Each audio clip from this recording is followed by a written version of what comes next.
Welcome to the Edward K.Y. Chen Distinguished Lecture 2024. I'm Kirti Hakirat Kaur, a Year 4 student in the Bachelor of Economics and Finance program. And I am Chen Cedric, a Year 3 student in the BBA Law and LLB program. We are happy to be the MC today.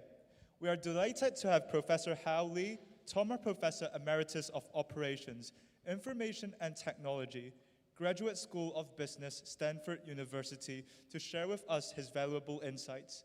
As a business school student, it is such an honor to be able to learn from such a distinguished professor and outstanding scholar in the field from the first hand. Before the lecture commences, may we first invite Professor Hongbin Chai, Dean of HKU Business School, to deliver a welcome remark. Professor Chai, please.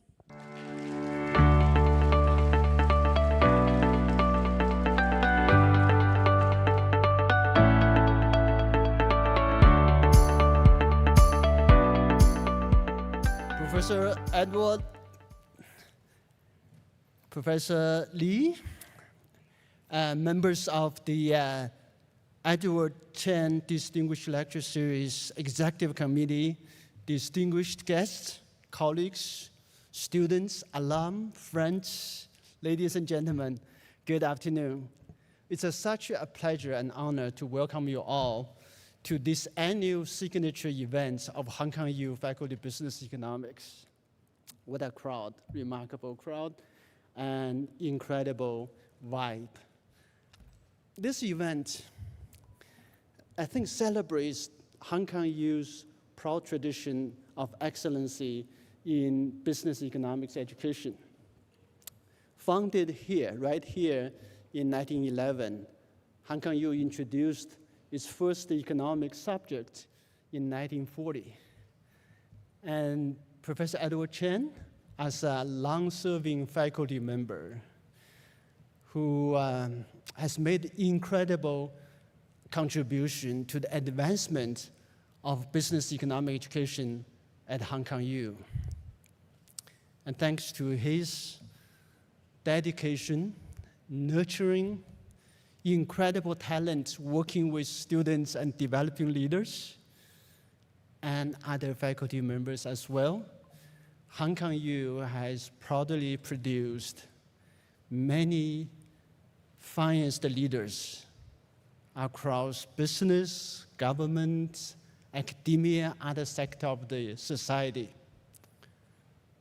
Many of them are in audience today here. And these people are the foundation for Hong Kong's development for many years. I don't want to name the names because there's so many of them. And this is a tradition that we are so proud of. And they continue to inspire generations of teachers at Hong Kong U Faculty of Business and Economics to dedicate themselves to excellent teaching and nurturing future leaders for Hong Kong, for China, and beyond. So thank you so much, Professor Edward Chen, for being such a wonderful role model for all of us, and for being the reason that we gather here. And we will also gather for many years to come. Thank you very much. Thank you. And today's event is also a celebration of the power of research and knowledge creation. So our keynote speaker today is Professor Hau Lee. He's also a proud graduate of Hong Kong U and a former student of Professor Edward Chen. He's at Stanford, and he is a global leader in supply chain management and operation research. You know, he's one of my heroes in academics. I also did a PhD at Stanford. And his insights on supply chain management, the changes as the global landscape is evolving, are so invaluable and also very timely as we embrace for the second Trump presidency. But Professor Hau Lee set up such excellent examples for generations of scholars at Hong Kong U Faculty of Business Economics to pursue research excellences and create knowledge that is relevant and impactful. So, Professor Hau Lee, thank you so much for coming to deliver the lecture and for inspiring generations of scholars. Thank you so much.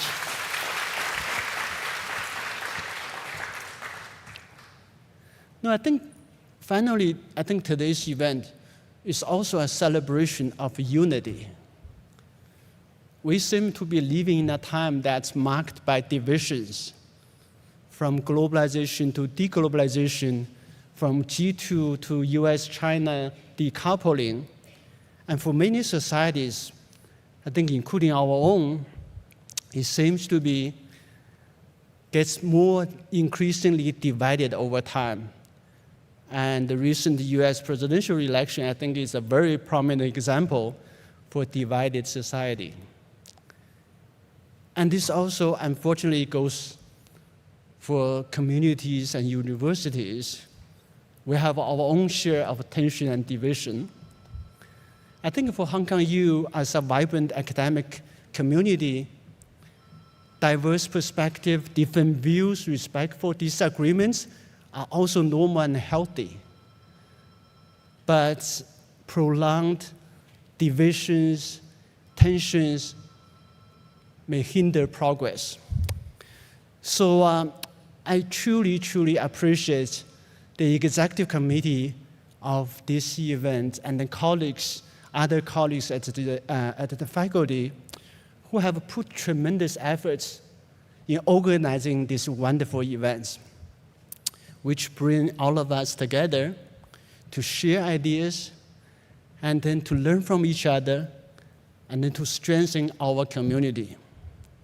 So thank you all for the support and your great efforts, and thank everyone for coming to this event. I think together we can make the Faculty of Business Economics or Hong Kong U greater and greater year after year, reaching new heights over the years. Thank you all very much. Thank you.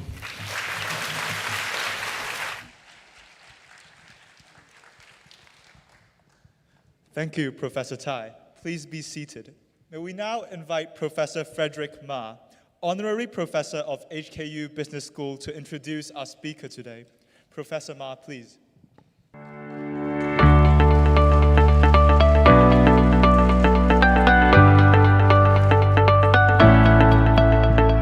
Professor Edward Chen, Professor Hau Lee, Deputy Financial Secretary Michael Wong, Pro Vice Chancellor Maxine, Dean Chai, honorable guests, ladies and gentlemen.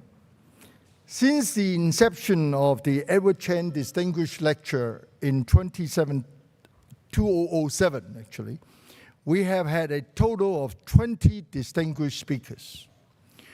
This year's speaker is a Hong Kong U alumni. Same as last year's speaker, Joey Watt, who is with us here today.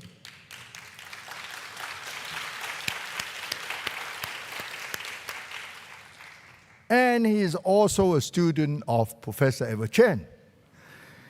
After he graduated from Hong Kong U in 1974, our speaker furthered his study at the London School of Economics and the Wharton School of the University of Pennsylvania.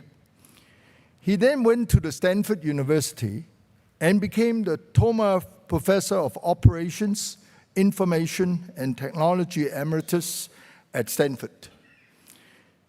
He was the founding faculty director of the Stanford Institute for Innovation in Developing Economies and co-director of the Stanford Value Chain Innovations Initiative. His experience is in global supply chain management and value chain innovations, and he has published widely in top journals on supply chain management. He was elected to the US National Academy of Engineering and was the former president of the Production and Operations Management Society. His article, The AAA Supply Chain, was a McKinsey Best Paper Award winner in 2004 in the Harvard Business Review.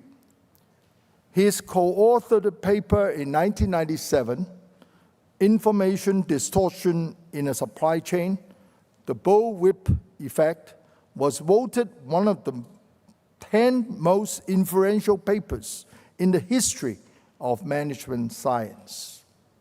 He was awarded several honorary doctorate degrees by universities around the world, including Hong Kong UST and London Business School. I just want to add that today, because of Professor Hau Lee's speech, so many ex-principal officials of the Hong Kong SAR government have shown up. Some of you may recognize them. Because we want to be here to support our alumni, and he belongs to our generations. When Joey Watt spoke last year, she didn't get so many XPOs, but don't get offended, Joey. Just means that you were young. And this year we have a total of about 14 ex-principal officials, faces that some of you will recognize, and some of them seldom show up in the public these days, you know. Anyway, ladies and gentlemen, let's welcome Professor Hau Lee.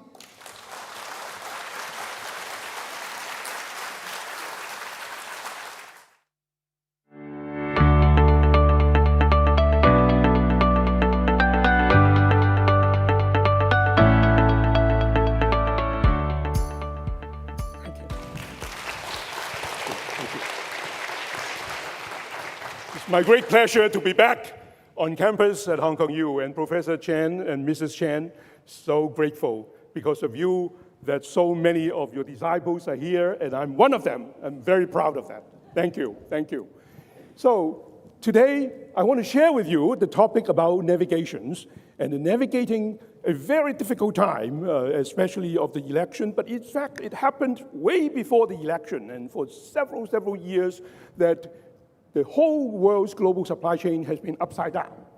And so what can we do? I don't have special privilege to get exceptional insights, but I want to just share with you some thoughts. But first, I want to share with you about our relationship, my class, with Professor Chen. So I'm sure that, Fred, your class also have similar, much better pictures, but tonight I'm the speaker. So I get to share my class with you. This is a picture of 1974, and Professor Chen, you can see that he was there among us. But Professor Chen has always attended many of our reunions. This is one of them with the reunions. A lot of them are ladies. It turns out that most ladies, my classmates, ladies love Professor Chen. And one of them, I was there, and Mrs. Chen was next to Professor Chen. I also was very grateful because Professor Chen is also a graduate of Queen's College. And I'm a Queen's QCO boy.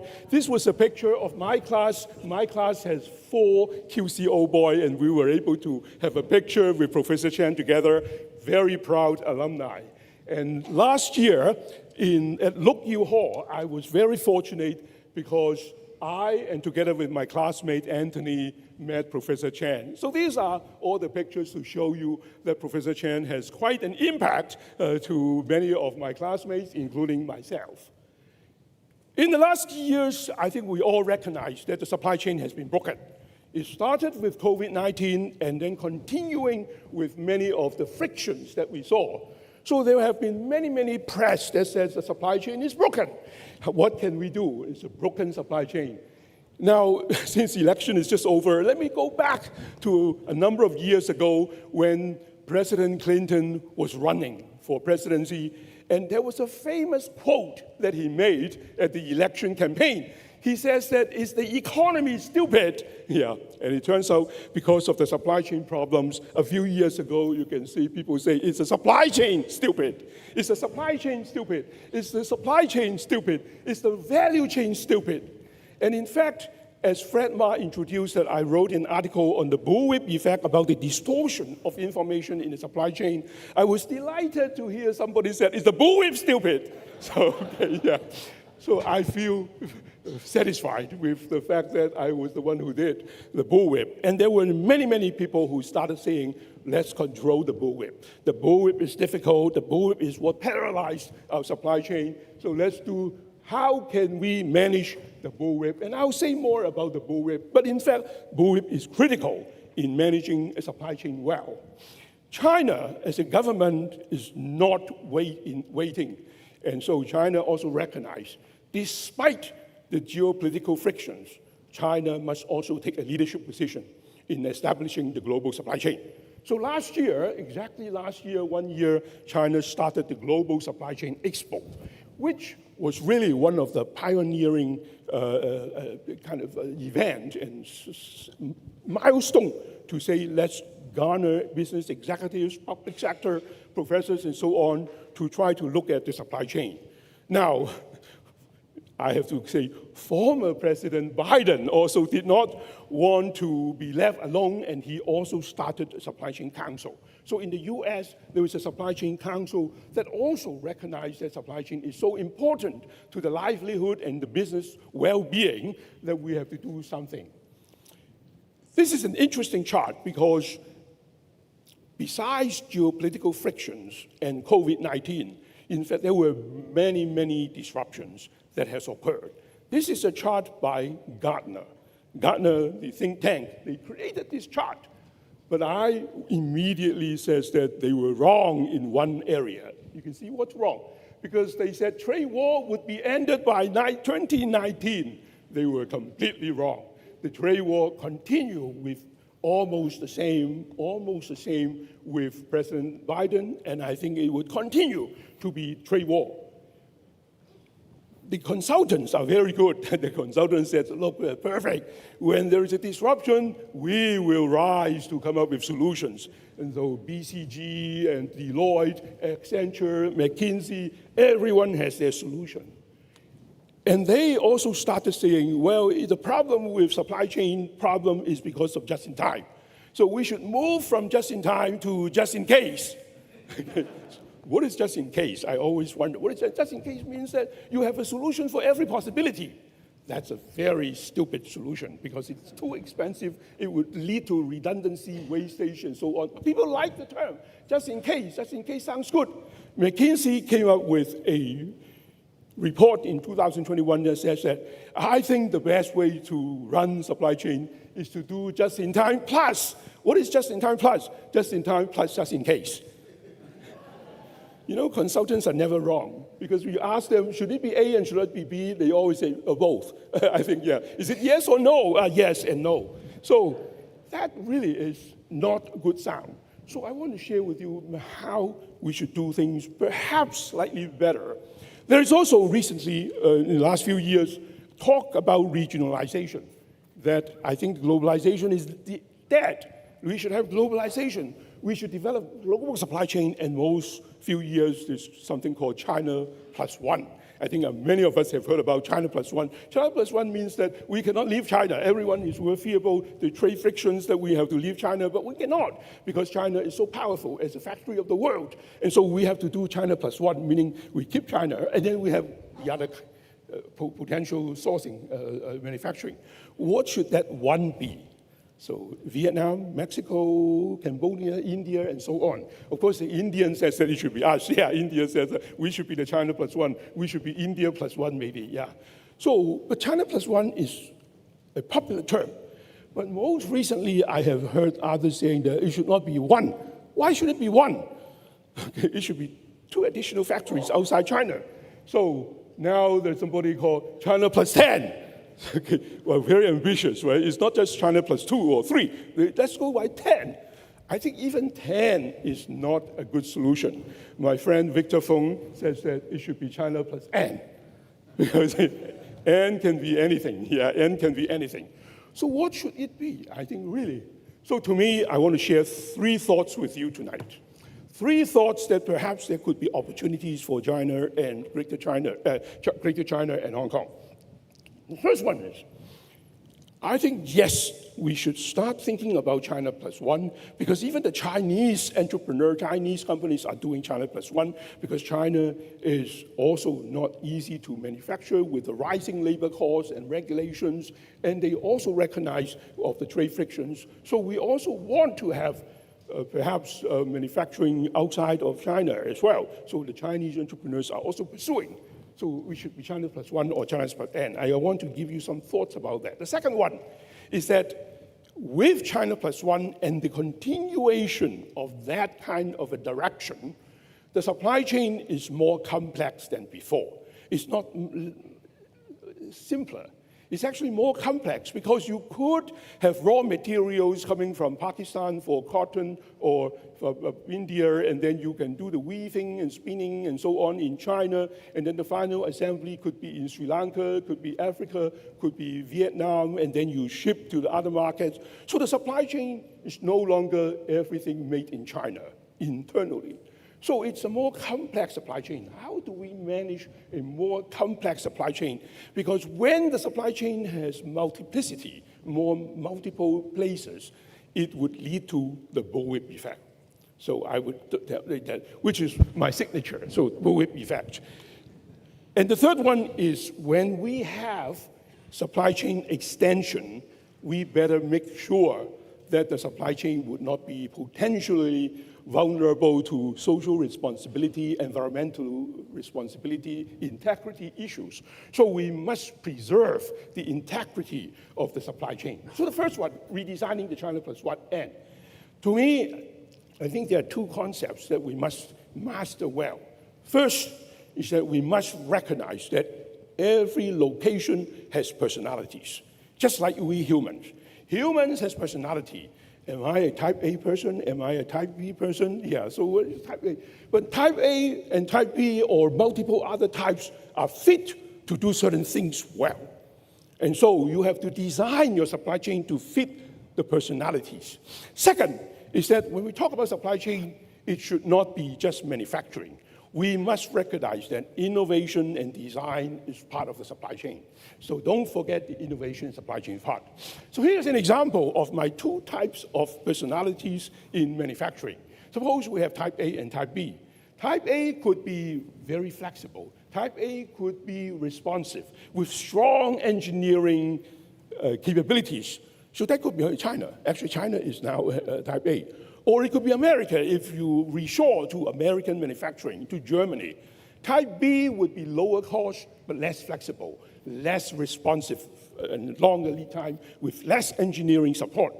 Type A and Type B are there, and don't mix them up, and don't just manufacture, say, 50% to Type A, 50% to Type B. No, you have to mix them well. So to me, the China plus one strategy could be figure out what should be the site that provide you with stability and what should be the one that provide you with flexibility.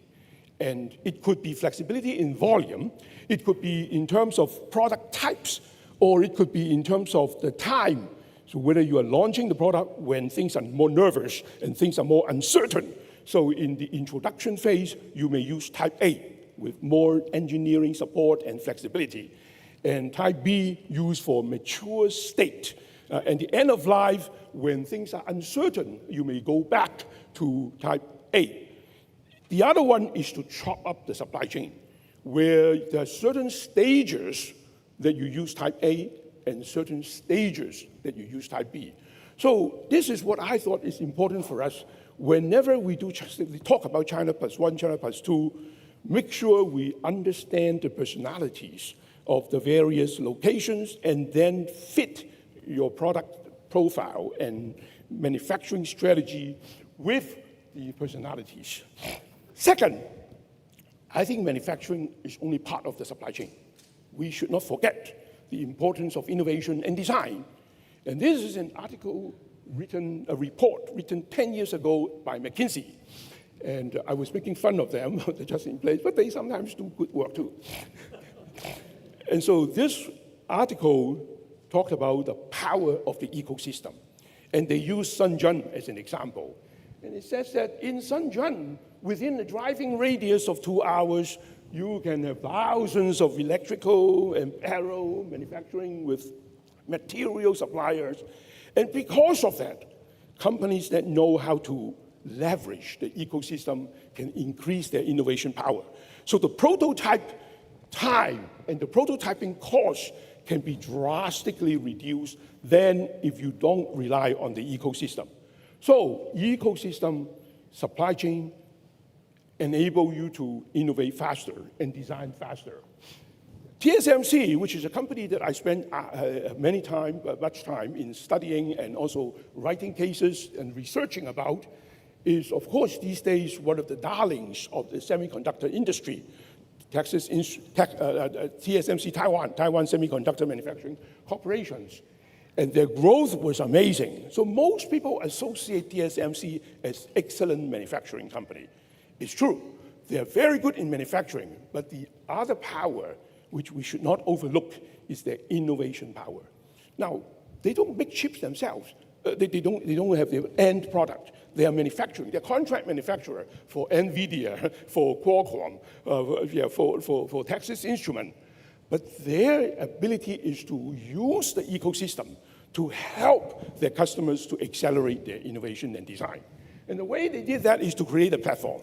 They create this open innovation platform, OIP, and they even trademarked it. And I sometimes wonder, said, how could you trademark a term open innovation platform? That's if I can trademark the word water, I'll make tons of money. Everyone using the word water will have to pay me royalty. But they managed to trademark open innovation platform. Open innovation platform is that where they created an ecosystem inviting EDA companies, electronic design, automation, IP companies, and all put in their capabilities.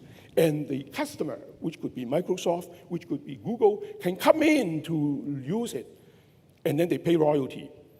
And that facilitation with TSMC in control, and TSMC would double check and make sure that people pay and not steal the IP.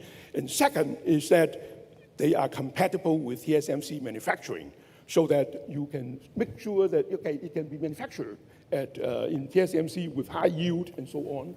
And so this is a way to enable their customer, and they are very successful in doing this, helping innovation. In China, I think Huawei is often viewed as an innovative company. But another one that I like a lot is Haier. And I studied Haier because they were based in Qingdao, and Qingdao, beautiful, Qingdao beer, yeah. So they told me is that you want to drink Qingdao beer in Qingdao, not other places, because they use special water to make beer in Qingdao, yeah. So anyway, Haier in Qingdao has created something called the Cosmoplat. Cosmoplat is a beautiful platform, and they are global. What they did is to put together all these major companies, suppliers, engineering companies, and they provide a lot of technologies to allow companies to collaborate. And what are they doing that? They're doing that to create new products. And so by using the platform, you can create new products at much faster pace. And the technologies they put in is A, B, C, D, E, F, G. So A is AI, B is blockchain, C is cloud, D is data, E is edge computing, F is finance, and G is 5G. And by having these tools put together, it enables the members of the platform to collaborate and build new products and so on. This would enable them to also change the supply chain when there is a disruption. And the great example that I learned from what they did is in 2020. In 2020, in the beginning of 2020, so Wuhan was one of the cities hit by COVID-19. And at that time, there was a need to create mobile isolation ward. So you see, at that time, when you have COVID, today, when you have COVID, people say just keep on going. Yeah. I was told earlier that now in Hong Kong, if you have COVID-19, you cannot use it as an excuse to get a holiday or sick leave. Yeah, just keep going. Yeah. But in the beginning of the COVID-19, as you recall, we were so concerned and isolation because you don't know how to treat. People die from it. And so you have to have an isolation ward. And isolation ward meaning that people, the nurses and the doctors would have bunny suits and go in. But isolation ward is usually built in a hospital. And when you are building an isolation ward in a hospital, it's fixed. It's not moving around. And the disease can move around. And in 2 weeks, it's in a different county, in a different city. And so it's much better to have a mobile isolation ward, which is kind of like in a container that you can truck it. And it did not exist. And what Hire was able to do is to get companies that are refrigeration companies, healthcare companies, construction companies, appliance companies, all collaborate when the city was in the lockdown state. And they were able to just use the platform and design and build a product in 2 weeks. That is the power of innovation, leveraging the ecosystem. So that was my first point. Second point is the multiplicity of the supply chain created potential problems. And the problems are what? The problems are when you have multi-layer supply chain, information distortion is quite common. Information, you pass one piece of information to the other and then another, and oftentimes it's distorted. You ask your supplier, how much capacity do you have? How much inventory do you have? And they in turn ask their supplier and their supplier, and eventually the picture that you get may not be the true picture. So distortion is quite common. So the more complexity that you created in your supply chain, the more vulnerable that you would have with the information distortion. And to do that well, we must synchronize the three flows. So what is the bullwhip effect? So many of you hopefully have learned about the bullwhip, but I'll give you a 101. The bullwhip effect is not Michael Jordan. Although one time when I was in the airplane, I saw somebody reading that, and I thought, wow, have you read my article on bullwhip? No. So I have to create my own version of the bullwhip. So this is me holding the bullwhip. I have to counter, yeah. I did not bring my bullwhip with me here. I was thinking about, should I bring a bullwhip to demonstrate to you all? Yes, and if you're not listening, paying attention, I'll invite you to come out, yeah, the bullwhip. But I cannot use the bullwhip. Why? Because I used to bring the bullwhip to do teaching and so on, and I like to do carry on. And one time, I was going through the security of the airport. And the guy, the security guard, said, what is that? So in front of a long line, I have to pull out my bullwhip in front of him. I was so embarrassed, so embarrassed to say, And the guy said, wow, what do you do? So I said, I teach. Wow! Go, I don't want to deal with you. So, but given all these problems, I don't bring my bullwhip now. So you have just to take a picture of the bullwhip. What is a bullwhip? The bullwhip is exactly the distortion. Sometimes information flow, like demand, sales, can be fairly stable, but a little hiccup would result in a much bigger hiccup upstream and a much bigger in the supplier, wholesaler. And so that is the distortion, exaggeration of the information. So that's the bullwhip. Yeah, this is the picture I took from Indiana Jones. The way to manage the bullwhip is to avoid being fooled by the bullwhip. That is, don't trust information at face values. Second is to figure out a way so that why would people pass you exaggerated information, amplified information?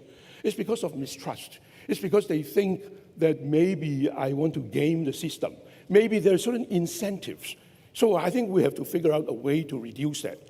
When we now have the geopolitical frictions, and when the global supply chain become more complex, I told you the example, the cotton and raw materials or the iron ore coming from different places, and then you do a sub-assembly in another country, and you do more assembly, and you have a more vulnerability to distortion of bullwhip, and so we must solve this problem.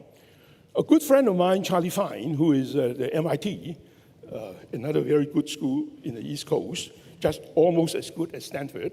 Yeah. Yeah. And he's a professor there, a very good friend of mine, Charlie. And he wrote a book, and he says that he looked at industry. And he said, if you look at the industry of the GDP, it's quite stable. But if you look at the machine tools that go into automobile manufacturing, you can see the fluctuations is much bigger. And the automobile, and then the machine tools, even bigger. So every stage, you can see the amplification. So therefore, it's important for us to understand as you expand the supply chain, don't be fooled by the information. How do you deal with it? Agility is always good in reducing, because it turns out that one of the biggest reasons why people boo with you is because of anxiety. And anxiety is a result of long inflexibility and long lead time. So they were concerned. And if I'm concerned, I would also put in the lead time. Yes. I remember I talked to Colin Powell, who passed away. And he told me that he was managing the Desert Storm. Years ago, Desert Storm. And he says that the army soldier people in the theater, they use the term theater. Right? Theater means it's the place where wars occurred. Yeah. That's to them, they call that the theater. And at the theater, some of the army soldiers did not know whether they would have enough ammunition and enough food, enough supply. So they always amplified. That's the bullwhip. So agility. And if you are able to supply them fast, it reduces the anxiety. If it takes a long time to resupply, the anxiety is high, and they will amplify more.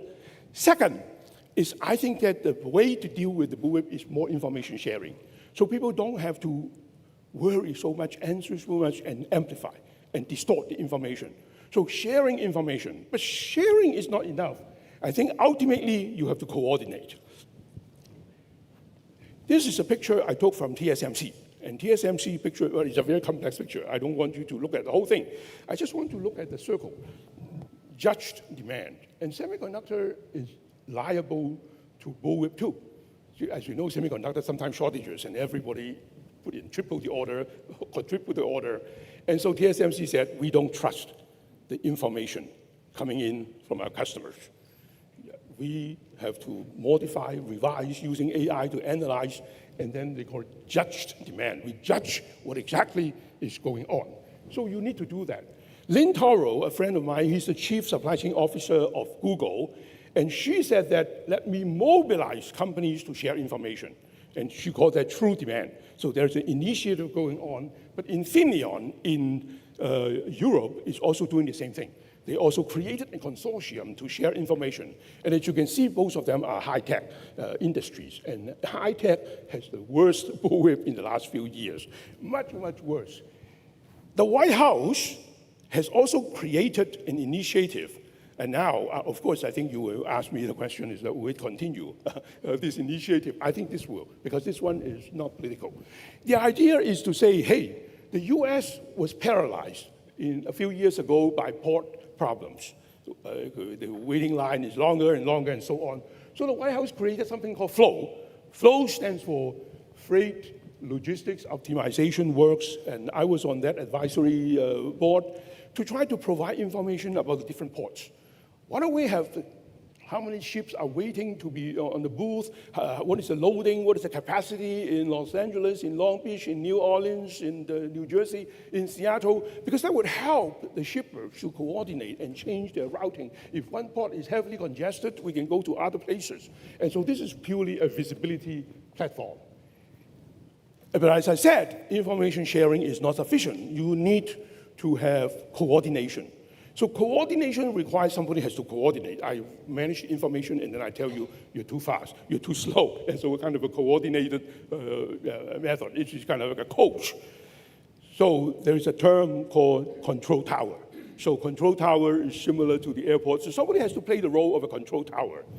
So lots of consultants also said, wow, let me tell you how to design a control tower. Control tower is needed, control tower. And Flex, which is a manufacturing company, also has created a, let me see, okay, flex, they call it a pulse center, which is really a control tower to control their suppliers, multi-supplier, if there is a hurricane, if there is a port strike, and how do we redirect flows, yes. But who should be in control? So the question is, who should be in control? Should the supplier be in control, or should the customer be in control? So some people advocate, well, supplier is better. So that's why they call VMI, vendor managed inventory, SMI, supplier managed inventory. But some says, no, it's the customer. Customer should be king. And so they call it CMI, customer managed inventory. So both are fighting. Who's right?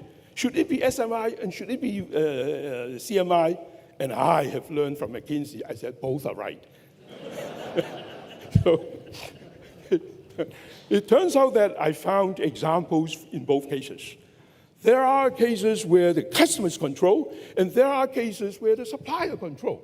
So you may say, well, whoever is more powerful should be in control. Not necessary.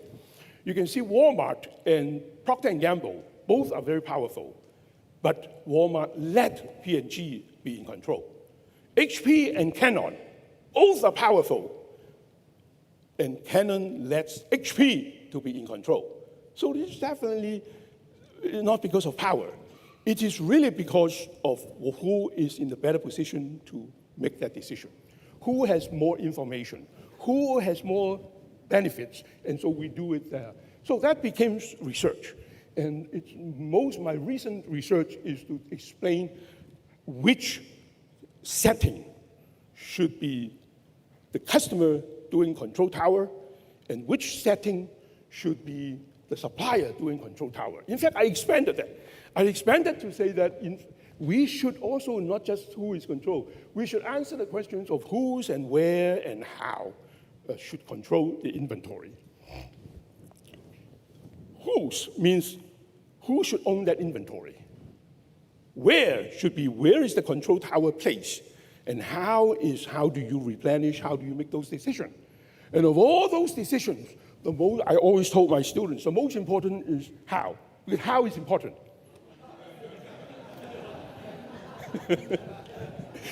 How is most important, yes. Well, we must also recognize is that the how question should also address the financing part, which is something that supply chain people have often ignored and forgot, because we focus on information flow, we focus on material flow, we focus on service flow, but we forgot that there is a financial flow. Financial flow often became the bottleneck of the supply chain.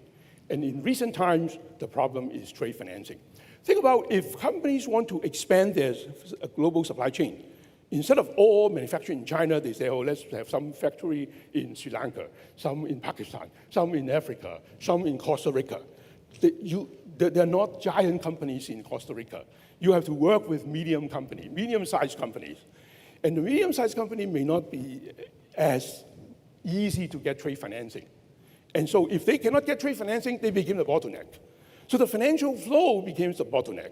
And the way to remove that bottleneck is to have better information, which I think is why Hong Kong is in great position to do that, is to use information to unblock the financial flow. When the financial flow is unblocked, material flow goes, because then you can manufacture, you can get, So the blockage of financial flow can be unblocked by information flow, and then information flow allowing financial flow to go with material flow that follows. So to me, that means that we must manage trade financing, become a big problem. We must manage flows. So flow management is what I think is so important, because sometimes you can use one flow to substitute another flow, which we all know, information flow can substitute material flow for some material, not all. You listen to music by information flow now. These days, you don't have to buy a CD. So you don't need to buy a book to read, and you can just read it as information flow. So information flow can replace material flow. You can be smarter in the flow. You can use restructuring, and so all becomes important. Now, the final slide is therefore, it's so crucial for the second challenge to be managed by answering these questions of who should be in control, second, who should be liable for the inventory incentives, and third, where should that be, And fourth, the how part. Remember, the most important of all is how, of course. Now, why did I say that this is an opportunity for Hong Kong? Because I think Hong Kong is best suited to be the control tower. Why? Because in order for you to answer the who question, the who should have deep knowledge of the supply side and a good knowledge of the customer side. And if people leave China, then who is in better position to have China plus one? Still have good knowledge about the supply side of China. And at the same time, know Vietnam well, know Thailand well, Indonesia well. So we are in a much stronger position to have that understanding. Second, when information is distorted, you cannot trust information at face value. That means that you need to interpret the data. You need to understand what's behind the data. And that requires knowledge about the supply side and the customer side. When the customer gives you a forecast, can you believe that forecast? Do you trust that forecast? Unless you understand the customer, how their process work, how their decision-making structure work, you won't be able to interpret the information well. So I think China plus one, Hong Kong is in the best position to answer the who question. Whose question would be to understand who should be liable for what. So if there is obsolete inventory, who should pay for that obsolescence? If we have the storage of inventory, so there is inventory cost, who should pay for the storage cost? And so we can design that well. And obviously, we are the place, Hong Kong, where information, financial, logistics, all integrated. Managing flow is where Hong Kong has always been good at. That's why this is the opportunity. Doesn't mean that Hong Kong automatically would become the best in control tower. We have to seize it. We have to make sure that we have the position to do that, but we must work hard to make that happen. The final one is the importance of providing integrity and sustainability in the supply chain. And to that, I want to introduce 2 points. One is we must understand the responsibility smiley curve and making sure we contribute to the value as we expand to Sri Lanka, to Pakistan, to Africa, we must contribute to the community. So what is the smiley curve? I think most of you know the smiley curve. Smiley curve is ACES, Stan Shi has a smiley curve. And the smiley curve says that the highest value in the value chain usually come in the people who know how to design and innovate, and the people who own the customers and the brand. Manufacturing usually have lower values. So because this is resembling a smile, this is a big smile. Some people smile in a small way. It's true, some industry smiley curve is quite flat. Some industry value the smiley is a big smile. And one time I was in Finland. I used to go to Finland a lot because there was Microsoft and there was a Nokia. And I gave a speech to the Finns. Yeah. The Finn people said, Professor Lee, this is the wrong smile for Finn people. We don't smile that way. So I said, well, what do you mean? Everyone smile. Yeah, you smile, I smile, everybody smile. And my Finn friend said, why don't you Google how the Finns smile? Okay, so I Googled, and I said, oh yeah, this is how the Finns smile.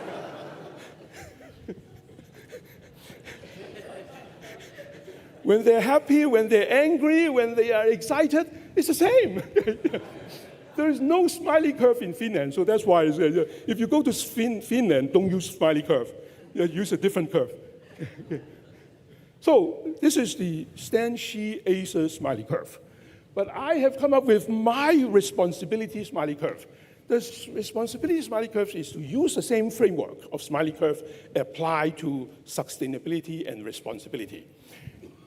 We as entrepreneurs must, or students, business school students and so on, must think about how to run businesses where you drive down, the left-hand side is to drive down the harm and the waste that you created for the world.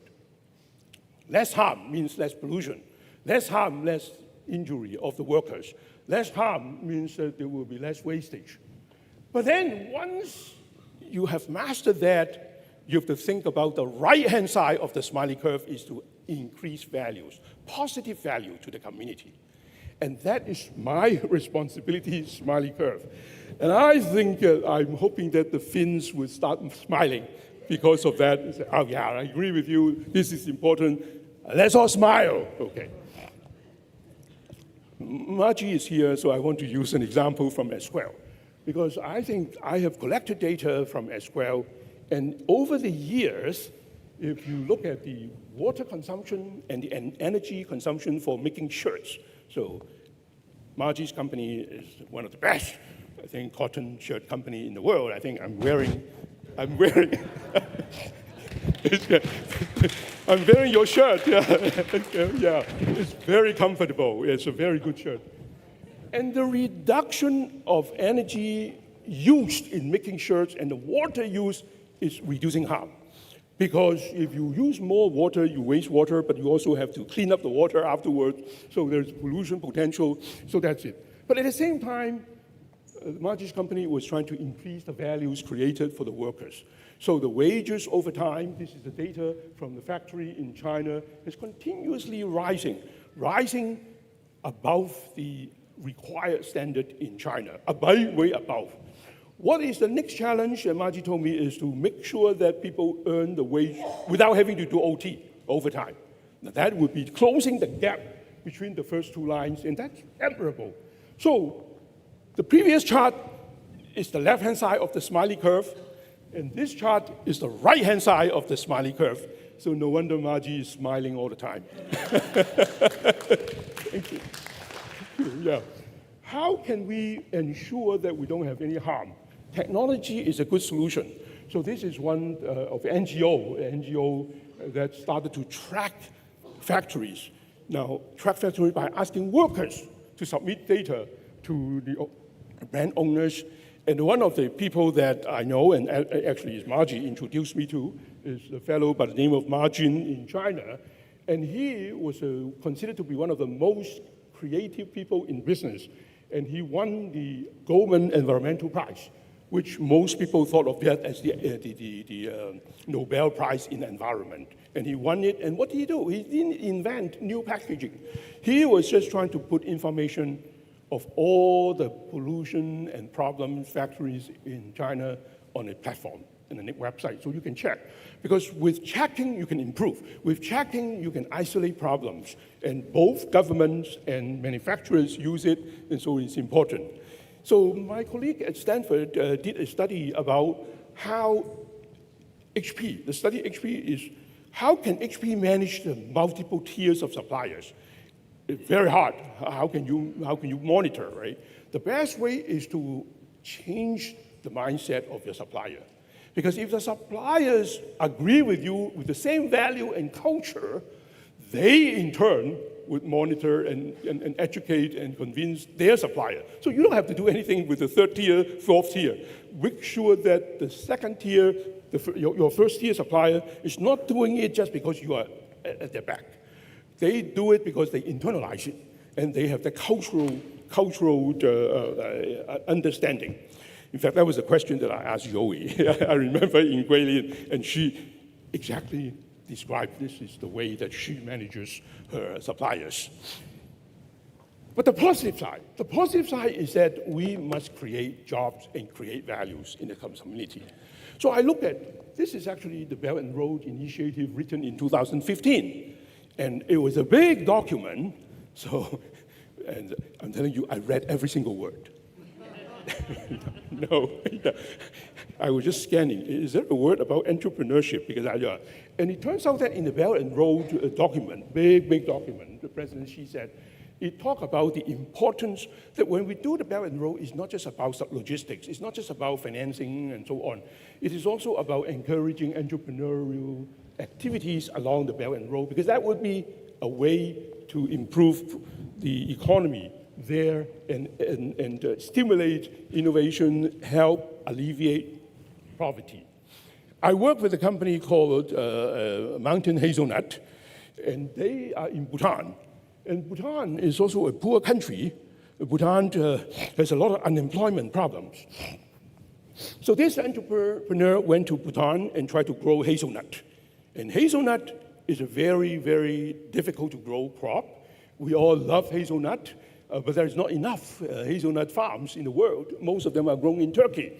So he went there, and at first he said, let me build, because it's so difficult to grow, and let me cultivate the seed. The seeds were cultivated in the laboratory in Yunnan, and then shipped to the nurseries in Bhutan, and then they grew to the tree, and they harvest.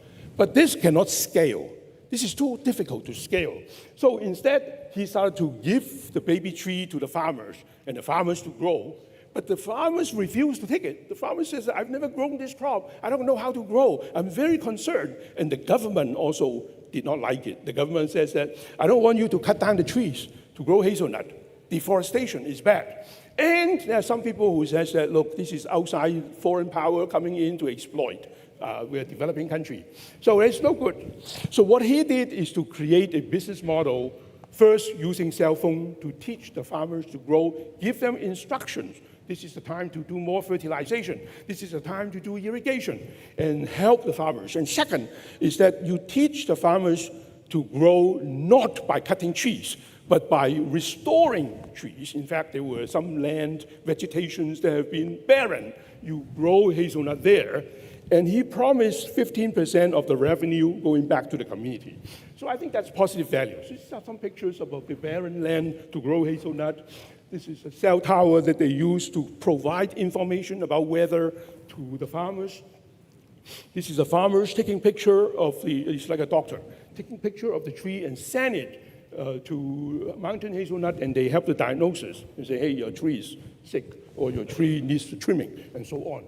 And I also work in Ghana. I spent time in Ghana of the developing countries, and in Ghana there are a lot of shea butter. Shea butter is a very easy to grow crop in Ghana. Everywhere is shea butter. So a lot of the women farmers grow shea butter. But the farmers are poor. So oftentimes when they have a sick baby, and the sick baby needs to be hospitalized, they don't have money. So they have to mortgage the farm, the crop. The crop is not ready, so they have to mortgage it at a very low price to the middleman. The middlemen are the sharks, yeah? And so they would pay them very little and took hold of the crop. And when the crop is mature, the middlemen make money, and the farmers are forever poor. So what I was working with is SAP and some of the NGOs and financing companies to try to improve the information flow, material flow, and the financial flow. And it's amazing. The result is helping that we are able to increase from 1,500 women farmers to the latest data that I have is 2016 to 22,000 women farmers. And the good thing is that the stress sales, the sales at below market price is so much lower. The reduction of the stress sale, so the farmers are better off, the farmers make more money. And we're helping them to also say, hey, instead of just growing shea butter for food, why don't you grow shea butter to process it as the ingredients for cosmetics, because that's much higher value the way, and they make money more. So helping communities to improve the value. So this is my big summary, but I want to talk about education, is that we must master these three potential. I'm just offering three potential, and I think Hong Kong can be the one to help monitoring sustainability, teaching people how to be sustainable, creating values, being the control tower, manage information, helping people to design the right China plus one. I think that's what I thought Hong Kong could do. But education, I saw examples happening. So MIT Professor David Simchi-Levy is helping India. And India wanted to say, hey, if we want to be the China plus one, the one, we better educate a lot of our people to know how to manage supply chain information flow. Saudi Arabia wanted to do the same thing. They also want to create, So I think for Hong Kong, we must create a similar thing, much similar. 10 years ago, I helped Stanford to launch the first innovation for developing economies in Ghana, serving West Africa, in Sierra Leone, Nigeria, Cote d'Ivoire, because of a donation from a donor, and we opened the center in Ghana. So I was in the picture in the newspaper together with the donor and also the ambassador in Ghana. And we built it, and we try to help the entrepreneurs to scale, because scaling is a way to alleviate poverty, let them employ more people. We try to help them with understanding of how to run the supply chain, how to do innovations, how to do financial flow, and so on. It's very successful, teaching them 4 things, right? Product service innovation, supply chain, entrepreneurship, and strategy, working with different industries. These are some pictures quickly to show how we were doing, helping the teachers, the African entrepreneurs doing exercises and so on. And I was there teaching, very, very fun, a lot of fun. I like active, just like now, as people need to be inspired. So, and that is one way. So education is so important. I urge Hong Kong U, my alma mater, to be able to be the anchor, and Hong Kong USC and other universities too, with the government's public sector collaboration. We can do the same kind of education, because to do these 3 things is not something you're born with. You don't born with these kind of capabilities. We have to educate and train people, and I think this is a very big potential opportunities for universities like Hong Kong U. I'm so delighted to be able to share with you these thoughts, especially to pay tribute to Professor Chen. And I have many classmates and friends in the audience, alumni, and St. Johnians too. Yeah, I should tell you that. Yeah. I'm a St. Johnian from Hong Kong U days, and I saw many St. Johnians here, so I'm so grateful to have this opportunity to share. So, this is the end of my talk, and thank you very much. Thank you. Thank you. Thank you. Thank you. Thank you.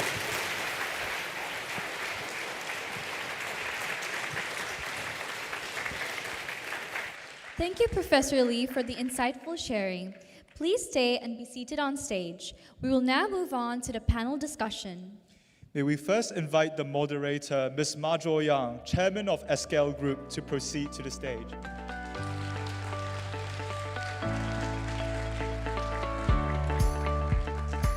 Joining the panel today are Professor Max Chen, Vice President and Pro-Vice Chancellor Research, Chair Professor in Logistics and Supply Chain Management, HKU, and Mr. Andy Tong, Co-founder and Managing Partner, QBN Capital Limited, and Vice Chairman of China-United States Exchange Foundation. Please take your seats on stage.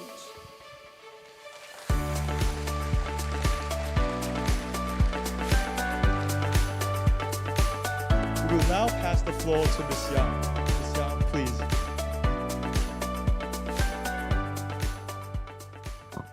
Wow, that was really, really very, very excellent. I don't know what to say. I mean, I kind of feel that, we can now all just go home. But anyway, we've got time, so let me first introduce the other 2 panelists. Professor Max Chen, he is also an OR guy, kind of like a younger version of Professor Lee. He's more good looking. But you're wearing our shirt, so you're good looking. But you can give us a Hong Kong perspective, since the older Professor Lee is taking more of a Stanford perspective. And then, Andy, I'm very proud to say that Professor Lee and I are dragons, and so is Andy, but I think a slightly younger dragon. Andy needs no introduction. I think you all know that he's not only, he was a CEO of OCL, so expert in logistics, but he's also a US-China expert. So without wasting any of your time, let me ask the 2 panelists to start, and then Professor Lee can comment. I think Professor Lee has provided some valuable insights, mainly from a global perspective during his talk. Now, I have 2 panelists who are in Hong Kong with a robust network in mainland China. I'd like to get from them a view from a Hong Kong viewpoint. So, Professor Chen, if you are giving a lecture on the same topic today, could you please delve deeper into the perspective from mainland China and Hong Kong in light of the discussion? In what ways can Hong Kong leverage in its unique position to adapt to the changing supply chain dynamics influenced by geopolitical shifts? And you're not allowed to say exactly what Hau said. Well, first of all, I really want to thank the organizing committee to invite my good friend and most importantly, my mentor to come here. In fact, one of my major tasks of being the vice president of Hong Kong U is to get Professor Hau Lee to come back to Hong Kong U to give a lecture like this many times. So we did the first one. I hope we'll continue to do this. Professor Hau Lee has been a huge icon in our field. I actually grew up reading his paper. So contrary to a lot of people grew up watching movies, I read his papers. I benefited so much from his work. In fact, he was very modest today. We've been working very closely recently with a few companies. Actually, we won several major awards for our society. The Informs Prize, the most important prize for applying OR to supply chain work, and then the Gartner Technology Award, so many. So I'm really proud to be learning from Professor Hau Lee on supply chain issues. So back to the question, I really like, I was listening word by word, every word, not like you're reading the book, but I'm listening very carefully about the lecture. I fully agree with the view of supply chain information and in the future what we should do. I came to Hong Kong 3.5 years ago from Berkeley, the other almost as good university as Stanford. And the longer I stay here, the longer I feel Hong Kong have great potential in the years to come, mainly because of the supply chain opportunities. With the world being in a very uncertain time, and with China really strong in manufacturing, production, supply chain, and we in Hong Kong actually should be the kind of the hub for supply chain exchange. I mean, we used to be leading in cargo shipping. Now we are probably not in the top anymore. Shenzhen is coming up, Hangzhou is coming up, my hometown Qingdao, not just for the beer, but the shipping also coming up. We are lagging behind. Our air cargo, I think, is still leading, but the margin is shrinking. Why is this? Why can't we lead anymore? I think there are many reasons. I think one of the things is that technology. We have to embrace technology. So now I think the government is promoting technology innovation. I think that's the right step. A little bit too late, but it's the right step. We have to modernize our ports, our airports, our facilities. We need to build more warehouses so that the logistics, the activities for mainland can come through here. Otherwise, we don't have the capability to even entertain all these supply chain activities, okay? So we need to build all these modern warehouses like US and China has been doing. We have the advantage. We know Western really well. We know China. We know our neighbors down in the southeastern area. We are in the best position, as Hau mentioned. We need to do this. But we really need to work together to really bring the customers, the suppliers, to come to Hong Kong so that they can have the most efficient supply chain activity. So I think we have the brightest future, but in Hong Kong U, because I'm in charge of research and innovation, I think we now are working with the government really closely, try to innovate and make our supply chain facilities more friendly so that not +1 or +N. I hope everybody can come to Hong Kong to do supply chain activities.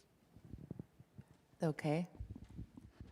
Well, I threw that paper away because I drafted that question thinking that we wouldn't have the US election results so quickly.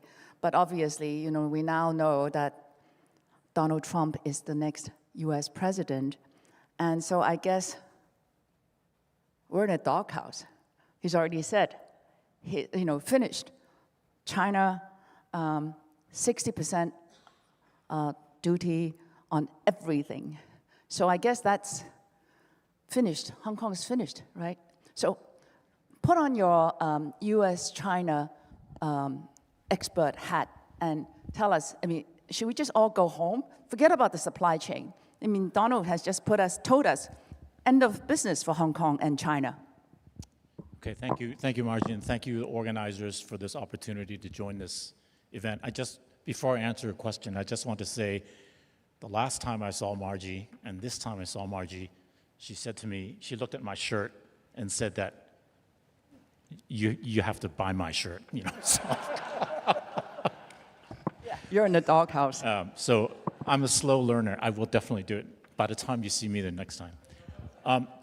So maybe let me say this. My feeling is the broad direction of the geopolitics that we face, the US-China relations. I think that trajectory, regardless Kamala Harris, Trump, the trajectory is the same.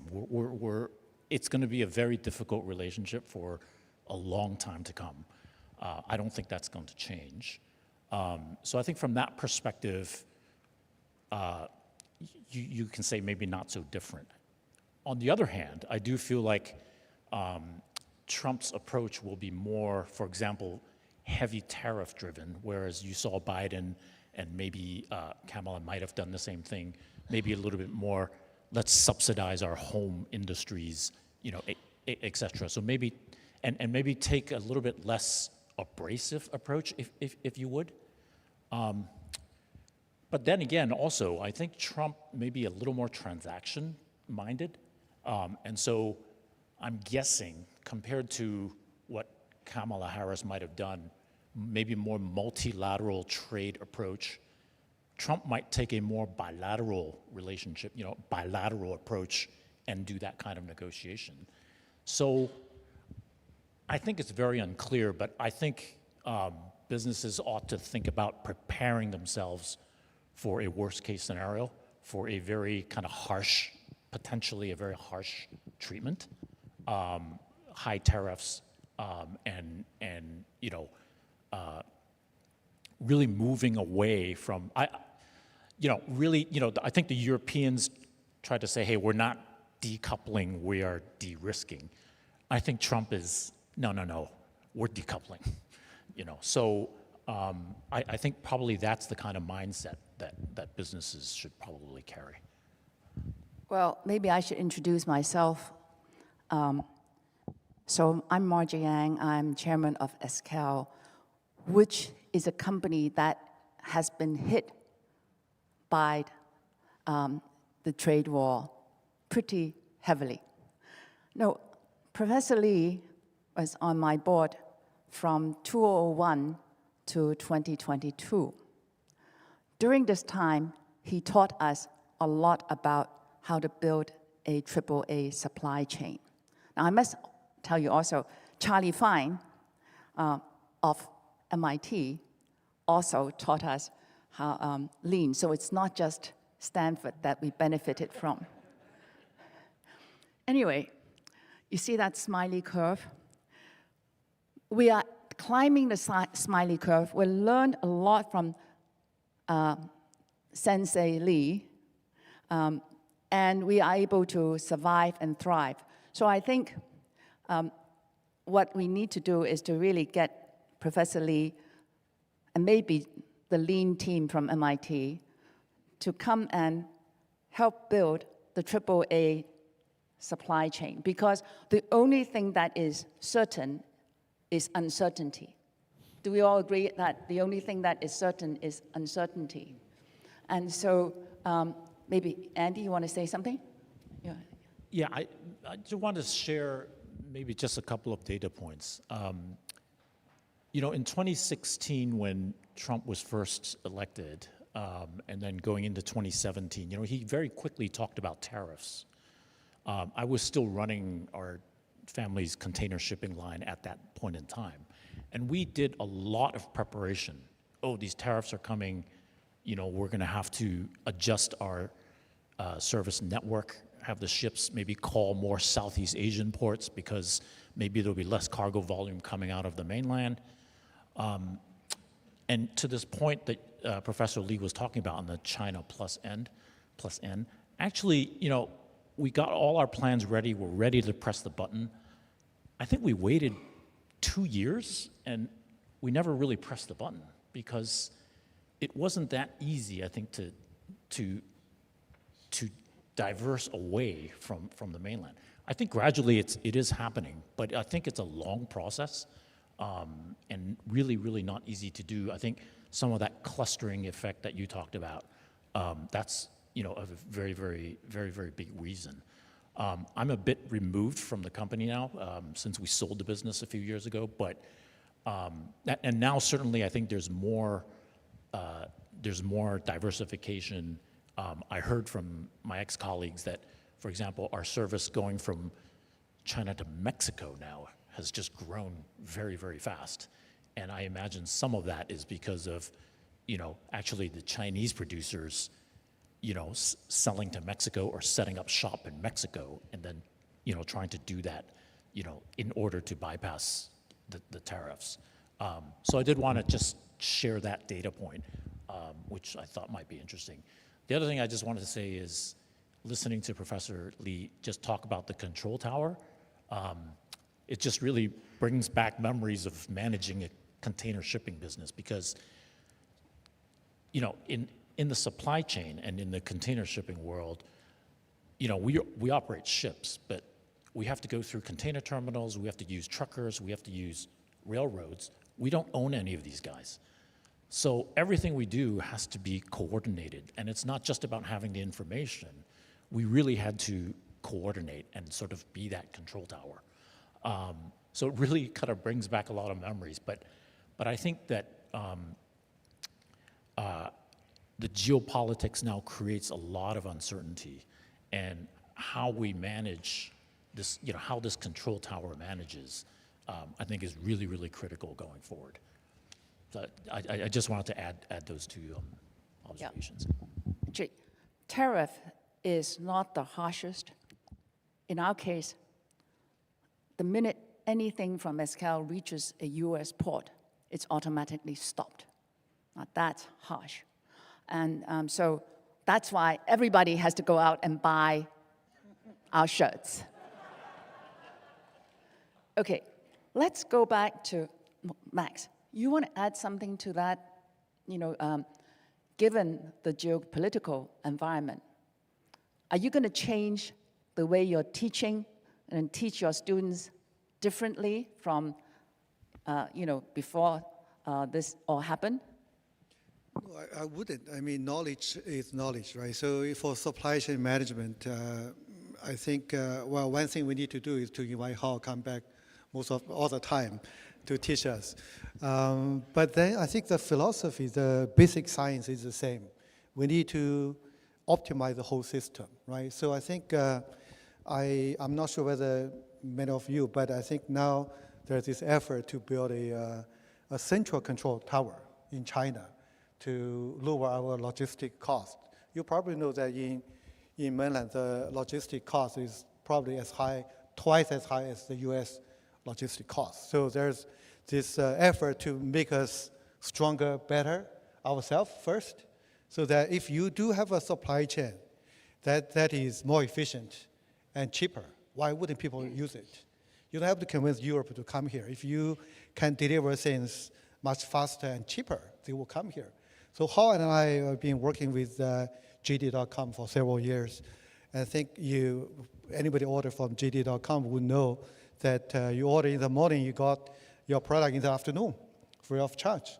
But in the US, most of the time, you'll wait for 3 days, right? So if you can build a supply chain with that kind of capability, I don't think you have to do a lot of convincing, you know. So what I will keep on teaching our students is how to build a tower so that you can optimize the activity in the supply chain, so you can lower your cost and improve your efficiency, and then people will come. I beg to differ because I know in fact, some of our customers are really hurting because they lost their best vendor. We happen to be the best in our business. And also, we're very responsible. But the customers, because of their legal department, have to give up on the most innovative supplier. So I'm not sure if you tell your students just to go out and build the most efficient, responsible supplier base with innovation, that they're safe from the uncertainty. Well, that's political science. I don't teach that, but in supply chain, I will do my best to optimize. I also thought that I should not have gone to Harvard Business School nor Stanford. I should have gone to the Kennedy School. But I'm sorry, Dean. I'm not trying to, maybe we should just all have studied political science. But anyway, this is a business school conference, so we shall stay with our business. Maybe we should let Professor Lee. No, you taught us a lot of tricks, a lot of skills for SCAL to survive. Now, I was very interested to see the Hau smiley curve. So what are you going to do practically in Hong Kong to make this happen? Well, thank you. I think that as tariffs are increasing or as the geopolitical frictions are escalating, there is more of a need to have an expanded supply chain. So companies are going to figure out, what can I do to address these challenges? Should I manufacture this segment, this subassembly in Vietnam, this segment in Japan, this segment in Korea, and then China still provide the bulk of manufacturing because it's not so easy to unwind, as Andy said. So the supply chain becomes more complex. Supply chain is going to be much more complex than before. And that's the way that you are able to reduce the taxes and so on. And yet, once you expand the supply chain into developing economies, the smiley curve must be there. I actually admire, Margie, when you went to Xinjiang, and Xinjiang was a developing economy in the early days when you went there. And you went there not just to take advantage of the resources that Xinjiang provides, if cotton, right? High quality cotton. But you want to make sure that you don't pollute. You want to help to recycle the water. I still remember the first time when I went to Xinjiang to visit Margie's factory, and they have an orchard, and they grow fruits. And the fruits, irrigation of the fruits came from the recycled water coming out of the chemical plant, or the dyes that you use to dye. And you gave me the fruit and said, you can eat it, don't worry. So at first I thought, gee, this recycled water fruits, would I get sick? I was traveling, But I took it, and I'm still fine. So that is how, and then you make sure that the community, I think you started schools in Xinjiang, building schools for the children. So that's a positive side. So I think that's a smiley curve. Companies, when we went to Pakistan, when we went to Africa to build your new factories, we must make sure that you have the smiley curve there. Now, how can we do that? I'm hoping that Hong Kong would be the provider of support, monitoring, technologies to help those companies to preserve the environment, to have clean water, to have clean air, to avoid noise pollution, light pollution, and all those things are something that has to be taught and trained, and let Hong Kong be the place to export smiley curve. And Hong Kong people smiled a lot, I noticed. So, Andy, maybe you can share with us, because recently I think you were talking about clean fuel in the freight, and Hong Kong taking a lead in that. And that would be part of this responsible smiley curve. Yeah, so briefly, it's a complex topic, but ships around the world historically burn very dirty fuel. It's the lowest, when you distill the fuel all the way down, all the way to the bottom, That's what ships burn, and it's very dirty. It was high sulfur content. It's, so the industry has gone a long way in trying to, clean up. And I think the industry is also under a lot of pressure from the public, also to just try to reduce emissions overall. A few years ago, and one of the issues relates to from a shipping industry perspective, we actually want the governments to come up with regulations so that we can follow this regulation. The problem is if there's no regulations, then you have sort of an unbalanced playing field potentially.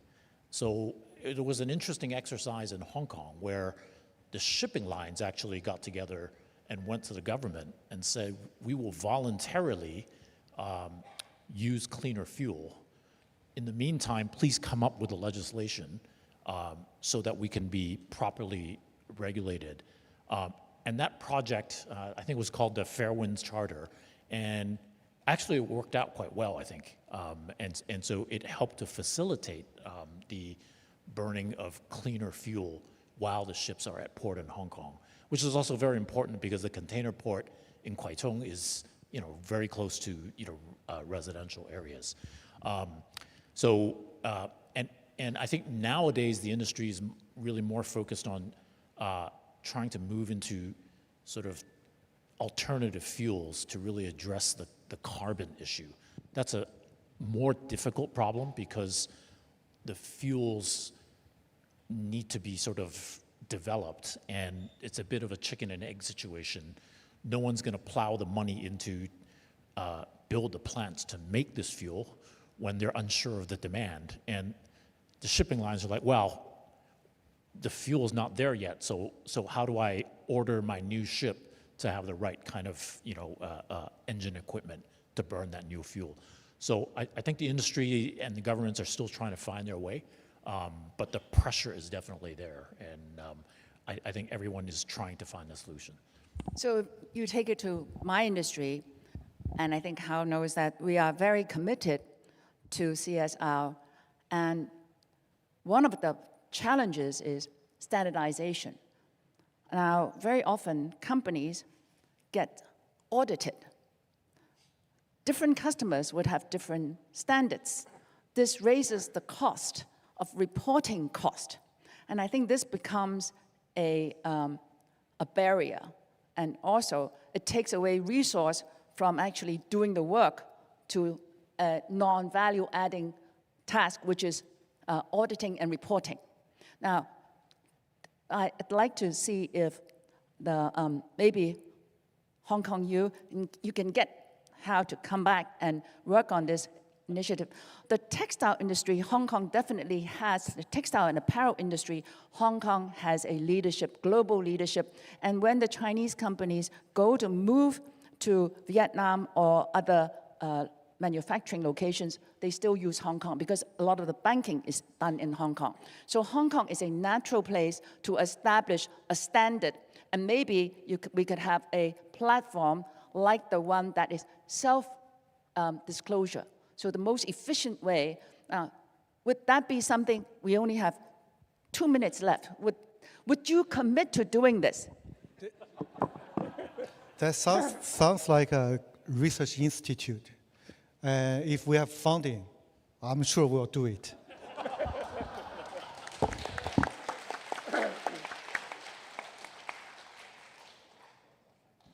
Hau, you get the last words. Well, the next two of you can also have the last words, but you have to support whatever he says. No, I think it's wonderful. Hong Kong definitely understands the factories in the garment industry very well. In fact, it's not just China, right? We have factories in Vietnam, factories in Sri Lanka. We all know the complexity of manufacturing. We also know the needs of the brand. We also know the brand, what are they demanding, what are they asking, and even though they are very different, but we can harmonize. We can create a common standard. And the common standard hopefully would solve 95% of the concerns of the brand. And so the brand would only focus on the 5%, but the others we all standardize. Make it much easier for the brand because they don't have to check everything.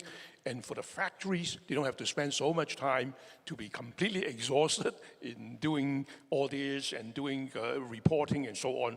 So I think it's wonderful, but we need to have the credibility. The credibility of that standard. Why would people believe and trust that? So we need the credibility, and the credibility should best be done by an independent but also reputable institution. And since Max is committed to doing that, I think the credibility will be there. Okay, Max and then Andy, last words. I will do it.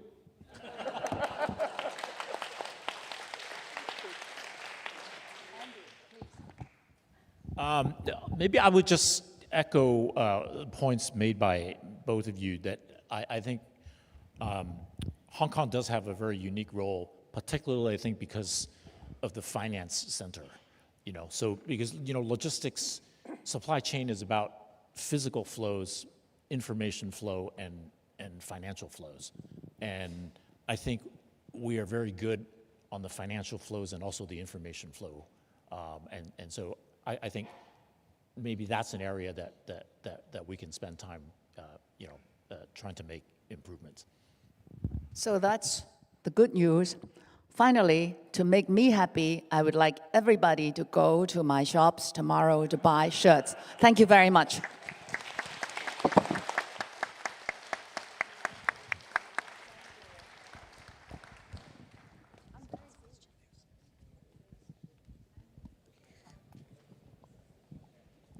Thank you all for the panel discussion. We will now begin the Q&A. Sorry all, it would be great if you remain seated on stage for a Q&A section, sorry.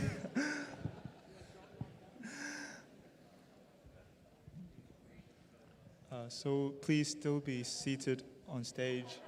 And for the audience, please raise your hand if you want to ask a question. And Ms. Yang would choose questions from the crowd. Ms. Yang, please.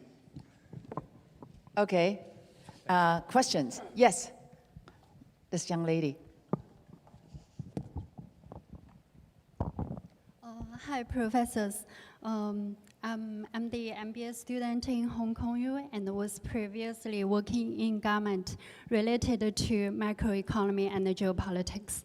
So now there are increasing talks about Chinese companies are going to India to transfer technology or sell their staffs to India because they think India's supply chain is still not well established and cheap enough. So how do you comment that Indian companies can find the value from the Chinese companies? And as we have doing the research, they may not very competitive in China. And do you think they can bring or empowering the India's supply chain and business value chain ecosystem? Thank you.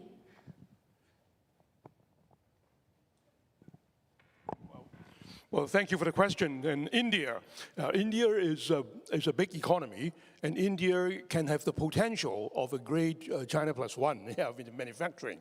But India also has many areas that are not well developed yet. I think, which is why I think the Indian government is pouring money to educate and create, hopefully, a more enlightened professional body to run their supply chain. I think they're not ready to be a big one. So usually I talk about China plus one. Is that one a small one, medium one, or big one? Okay. So if India is that one today, I think they are still a small one. And they have to figure out the logistics issues. They have to figure out logistics, meaning port and road and rail and so on. They have to figure out how to reduce the organizational inflexibilities that the companies operate in India. If you are a small and medium-sized companies in India, it's very difficult for you to really create a business there because it's dominated by these large conglomerates. And so it's a long way to go, I think. Even though, of course, the Indian government is pushing very hard, they recognize that. So maybe one day, as Andy said, things don't happen overnight. They should aim at a medium one. Medium China plus one, the one is medium size, yeah. And they still have a long way to become a major China plus one, or substituting even China. I think is a long way. But some sectors, they are moving faster and better, depending on which sector you're talking about, yeah. But some sector, I think we have seen how Apple could not make it work with Foxconn and is not comparable in the productivity and the quality. So even with the power of Foxconn and Apple pushing behind, they could not make that happen overnight. So I think that we have to wait, but you cannot ignore it because they are a small one. Everything has to start small and eventually become big. And you have to invest. We have to, if you want to operate in India, right now is an investment stage. And don't expect fast results yet. Want to add something to it, Andy? Maybe the only thing I will add is, I think the infrastructure, compared to China, is still probably a bit of a gap. I think I recall a few years ago when our ships, in terms of sending ships to Indian ports, I think there was still quite a bit of restriction on the size and the water depth, the size of ship and the water depth that the port can handle. And then, carrying containers from the ports going inland. The infrastructure development, I think in the past few years, I understand, improved a fair bit. And the railroad is also improving. But my guess is there's still a gap. And I'm sure that gap eventually will close, but it might take a while. Another, yes. Sarah.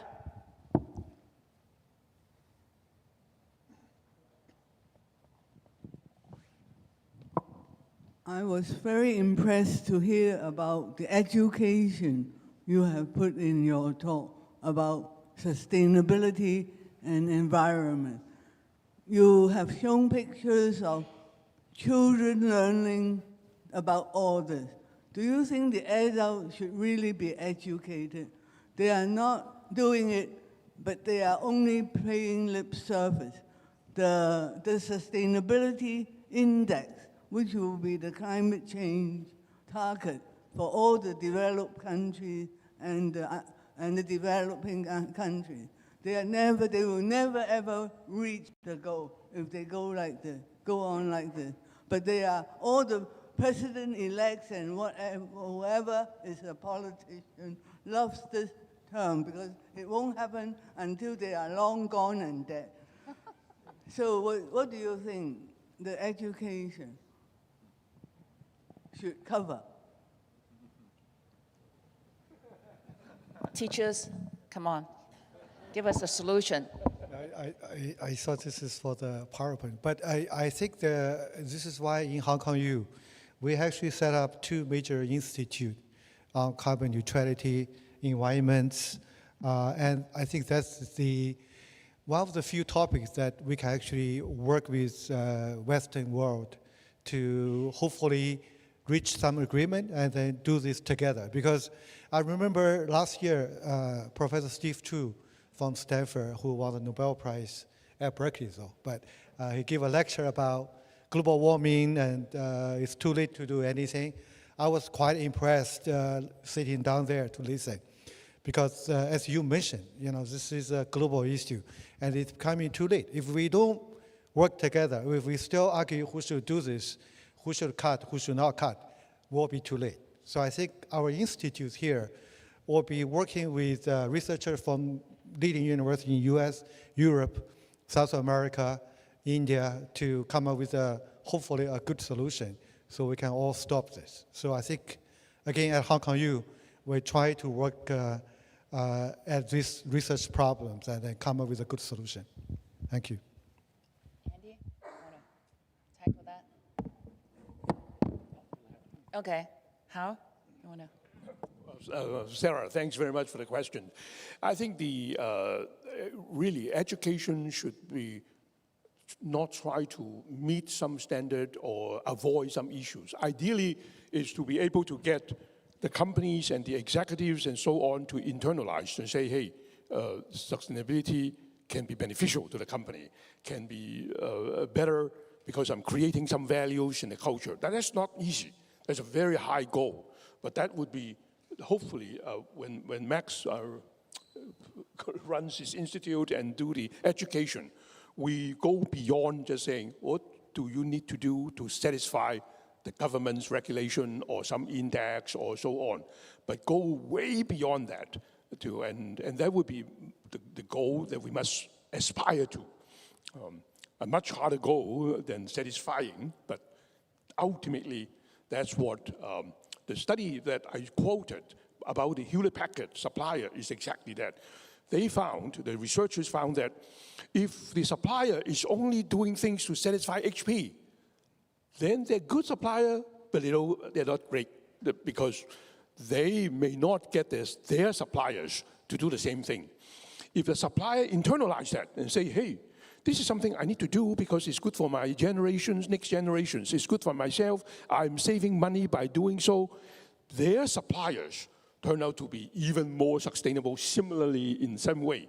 They, in turn, would go after their suppliers. And so I think that is the aspiration, which I think, Margie, you're trying to do too, right? Yes, we're trying to do that. And also, going back to our shops, which sell shirts.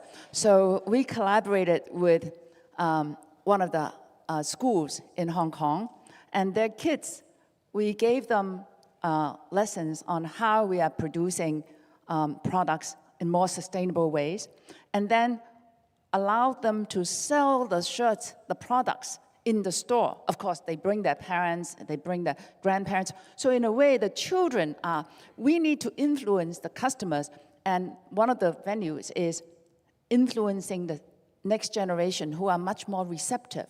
So we're also, I think, everyone can be a teacher and share our, we can't wait, it's an existential crisis. So everybody is doing a little bit. I mean, we're doing a lot with Professor Lee, so we're still very inspired by his, and it's good for business, not just selling shirts, but also this whole culture within our company. When we practice sustainability, it's not a cost, it's not a burden. It is a competitive advantage. Our cost goes down, and a sense of pride goes up. And Dean, after the young lady in the middle, and then the Dean. Hi, Professor Lee. I'm Hu Xin from Hong Kong U Business School, so in the area of operations management. Thank you very much for your talk. It's very inspiring both for research and teaching.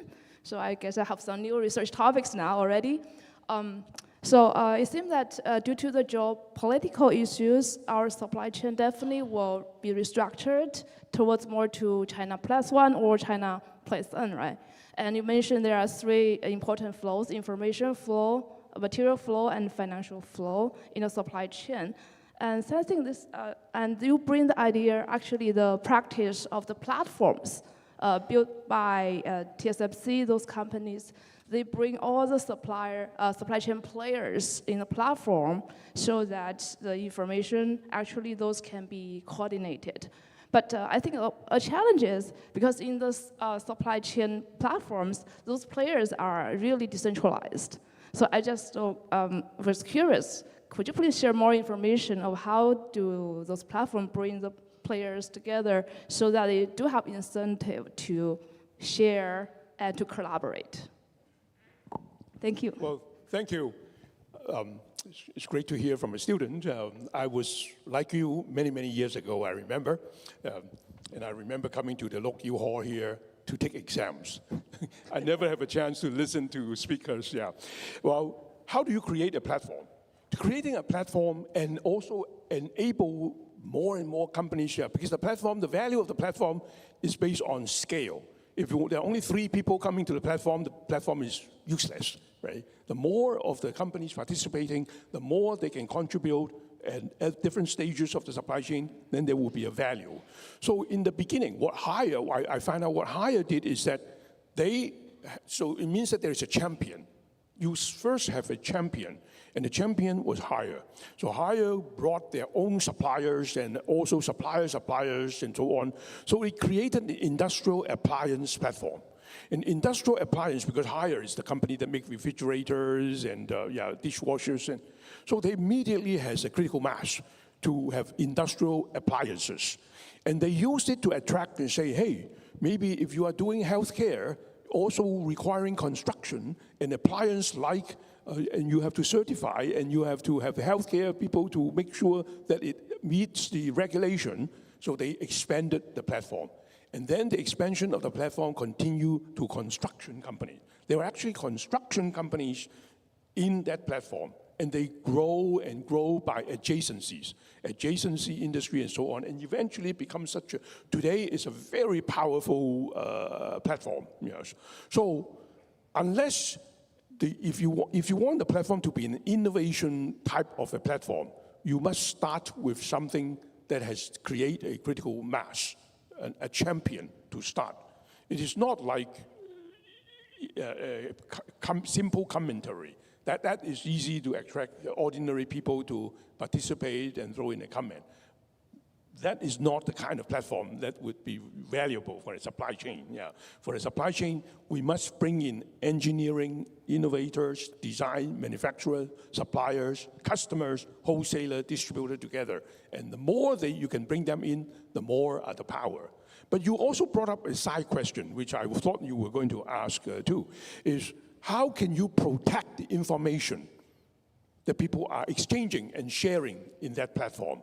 So, and also with cybersecurity here being a concern, how can you ensure that you put some information in the platform like TSMC has IP, semiconductor design IP, that nobody would hack and stole your IP, right? So that's very important. So to that platform well, you must earn the credibility. Why people are willing to participate in the platform and put things there and so on. And so you must put in place security, protection, IP protection, and royalty protection, cybersecurity risk protection, and so on. Everything has to be there. Then the platform would flourish. Max? I have to take out this opportunity because you don't find a mistake in your speech. I found one. That's not a student. That's Professor Hu Chen. He's almost an associate professor already. It's okay. She looks very young, and that's not a crime. It's okay. Andy, want to add to that? So I'm doing a little bit of venture capital investing these days. So I've had opportunity to kind of look at a couple of these sort of informational platforms. One was in the kind of banking industry for trade finance, and then also another one was sort of focused on particular commodities. I think as Professor Hau said, Professor Lee has said, it's very important you have to have that leader because otherwise it's very, very difficult. There's always this chicken and egg situation where nobody wants to join the platform if there's not enough people on the platform. But how do you get the first guy to come and join the platform? It's always, and also because different parties may be suspicious of how the other people how the other participants in the platform would take advantage of the information that I provide. So I find it's very difficult. We saw situations where there have been several trade finance-driven platforms where multiple banks joined.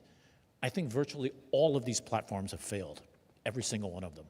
And then in my old industry, there have been efforts by at least 2 or 3 shipping lines to put together some kind of platform. And the biggest one has actually decided to discontinue themselves.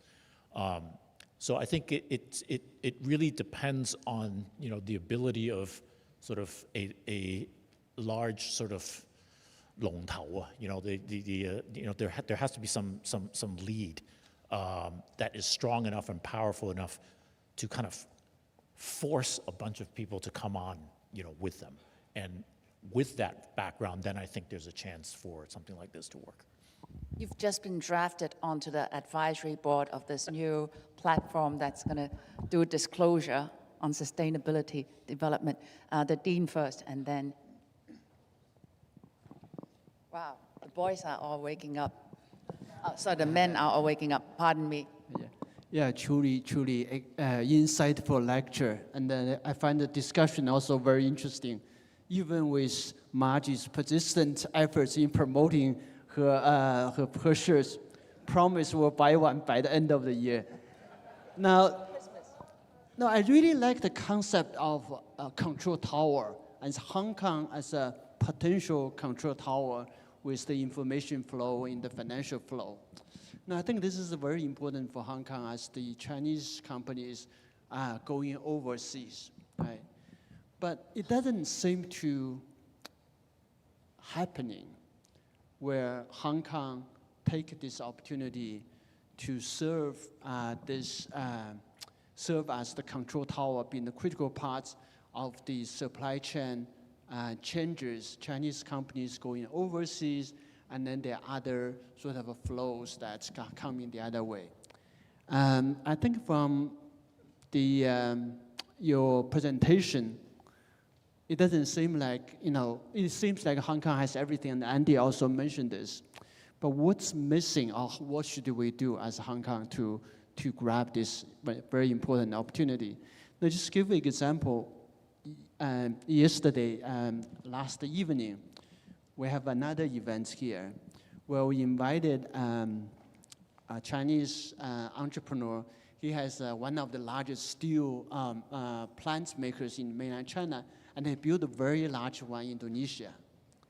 So it's a huge, shift of production, material, people, talents, and then a lot of shipping across different, China, Indonesia. And there's no role that Hong Kong played. And I asked them a question, as companies like his, moving out, what can Hong Kong contribute in that process?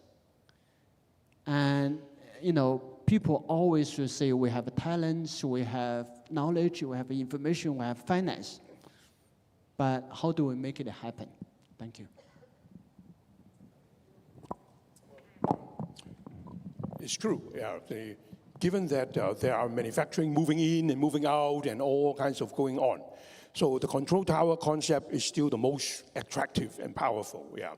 But I also think that we should look at control tower as controlling the fourth flow. Yeah, I talk about the three flows in supply chain, right? Information flow, material flow, and financial flow. There is a fourth flow, which is service flow. Service is not bound by physically moving a factory here, and Hong Kong doesn't have land to increase any factory. Even warehouses is limited, and we don't have enough people to be workers. But services is something that we can move. And services would be like what? Insurance. As you expand the supply chain, you have to worry about monitoring sustainability, ensuring authenticity of the product, that there are no counterfeit and genuine products, and you pay attention to the social responsibility and the insurance that you provide. All these are services. And service flow is part of the control tower. And Hong Kong is well suited to be the control tower of service flow. So I hope that this is another area on opportunity. Yeah, I think Hau answered most of the concerns. But in terms of product flow, if you ever go to Shenzhen during the weekend, you see the long queue. Did you ever go to a warehouse here or the port?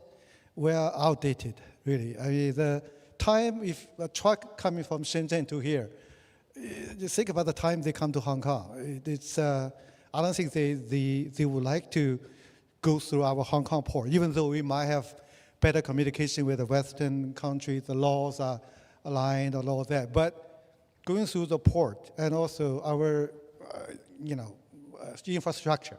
We talk about infrastructure, but I'm working on logistics. I know if you go to Shanghai port, or any other major port in mainland, the automation is there. We don't have that.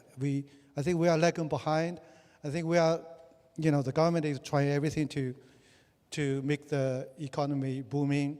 But I think I think trading is one of the major industry. Why not we spend some efforts here? I think, yes, information flow and product flow can be separate, but sometimes, especially for Chinese people, I think the product flow, then everything flows. So we have to encourage these companies to come to Hong Kong port, not Shenzhen port. How do we do that? Think about that. So I think we need to resolve many of the border issues and also make the facility modern. I think that there's no other way. Sorry. Andy, final word. I think a lot of companies that are involved in trade are small to medium-sized companies. A lot of these small and medium-sized companies, I think, have difficulty getting financing. Banks don't necessarily like to particularly lend to sort of asset-light companies.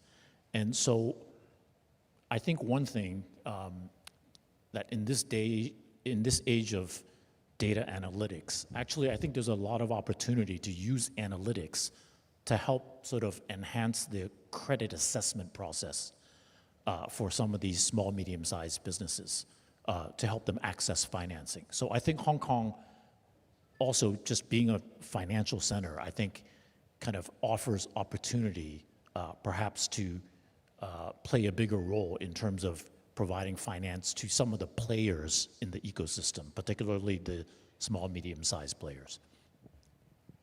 Anyway, time's up. Sorry about that. Edith, you can, guys, stay behind and Hau will answer your questions. Thank you so much. Thank you very much, Professor Lee. Thank you all for a very interesting discussion. And please remain seated on stage. To conclude the lecture tonight, may we now invite Professor Edward Chen to come on stage to say a few words. Professor Chen, please.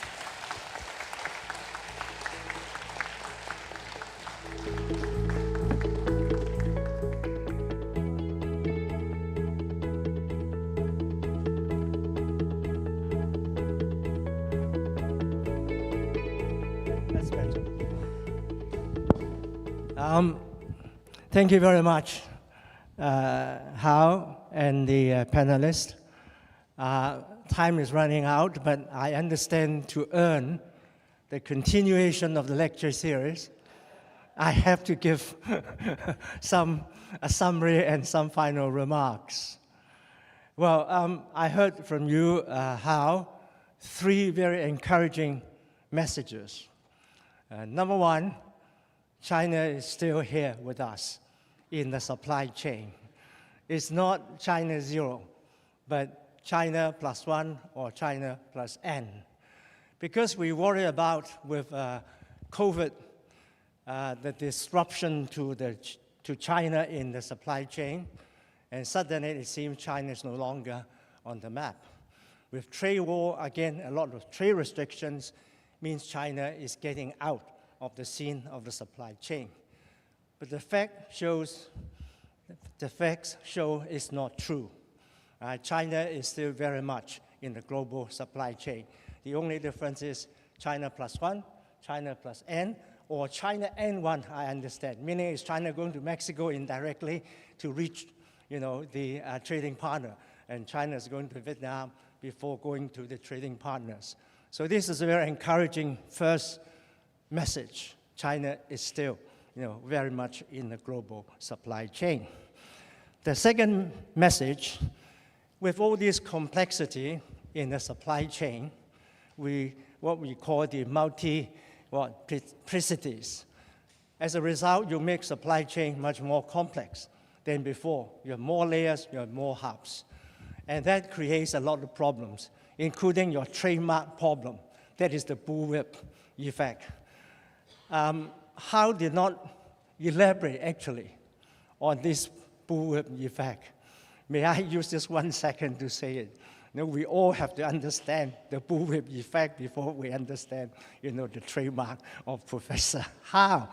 Actually, it means is the exaggeration of the variation in demand upstream to retail, distribution, various stages of production. So it's a distortion of information, from the lower end of demand to the high end of various stages of production. How to dampen the effect of this bullwhip?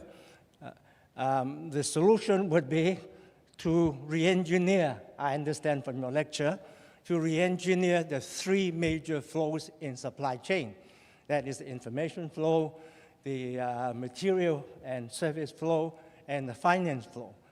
And among these three flows, I guess the most important re-engineering is information. Information coordination, information transparency would help to dampen this bullwhip effect.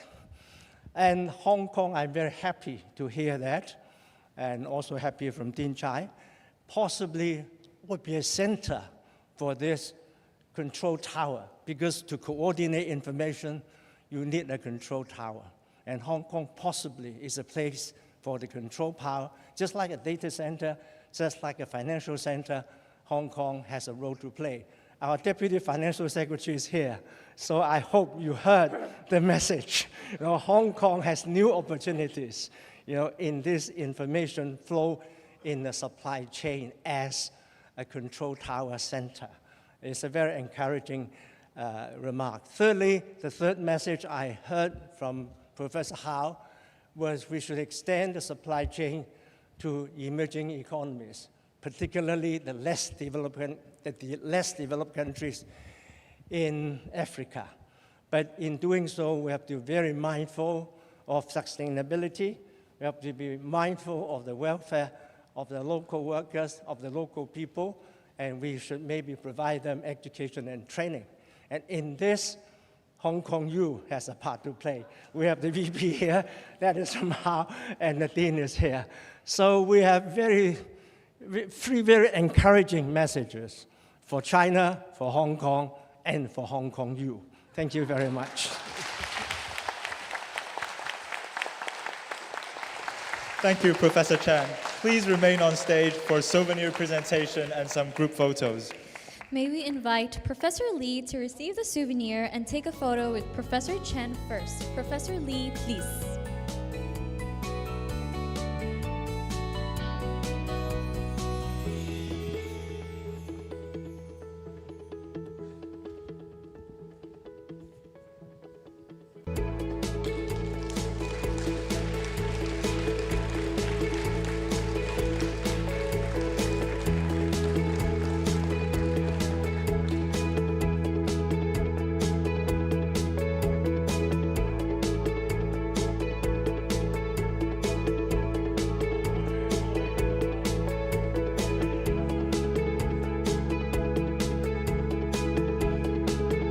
Thank you, Professor Lee. Please be seated.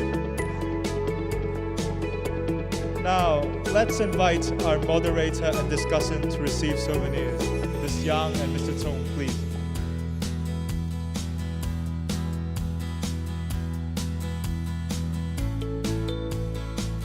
And let's take a picture together.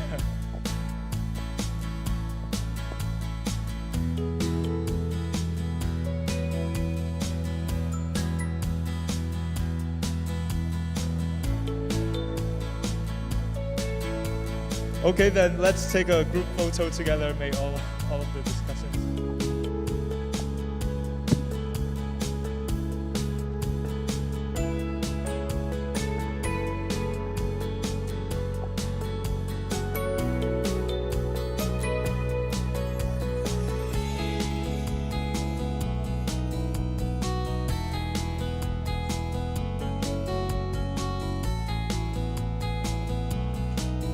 Thank you. May we now also invite the Executive Committee and Professor Hongbin Cai to come onto the stage for another group photo, please. Thank you.